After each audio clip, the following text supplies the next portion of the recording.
So hello guys, welcome back to my channel గోల్లాక పండుగ. సో మొన్న నాకు రీసెంట్గా ఒక కమెంట్ వచ్చిందనమాట. ఎవరో ఒక అన్న నాకు కమెంట్ పెట్టిండు, మీరు రియల్గా జెన్యున్ రివ్యూ ఇస్తున్నారా లేకపోతే వీడియోస్ కోసం మీరు అట్లా చెప్తున్నారా, రియల్గా ఫుడ్ బాగుంటుందా అని అడిగింది. సో నేను చాలా ఫుడ్స్ తిన్నాను కదా, అందులో నాకు నచ్చినవి మాత్రమే నేను మీకు అప్లోడ్ చేసి పెట్టాను. నచ్చని వీడియోస్ అన్నీ డిలీట్ చేసిన, ఎందుకంటే ఫుడ్ బాగుంటేనే కదా నేను మీకు ప్రిఫర్ చేస్తాను తినండి అని. బాగాలేని ఫుడ్ మీకు ఎందుకు ప్రిఫర్ చేస్తాం. సో అట్లాంటిది ఇది ఒక ఫుడ్ అనమాట. నేను హలీం వీడియో పెట్టాను కదా తీన్కోటి దగ్గర, అక్కడే ఇది స్టార్టర్స్ అనేటివి చికెన్ అవైలబుల్ ఉంటే సరే టేస్ట్ చూద్దామని చెప్పేసి అయితే వెళ్ళినాం అనమాట. నేను చెప్తున్నా అస్సలు బాగలేదు గాయస్. ఇప్పుడు మీరు అడిగినందుకైనా సరే నేను నచ్చనివి కూడా అప్లోడ్ చేసి పెడతా.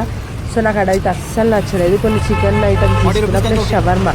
నేను ఏడవైనా షవర్మా ఇష్టంతో తింటా, కానీ ఇక్కడ తిన్న తర్వాత షవర్మా తినాలంటే కొంచెం భయం అవుతుంది కదా.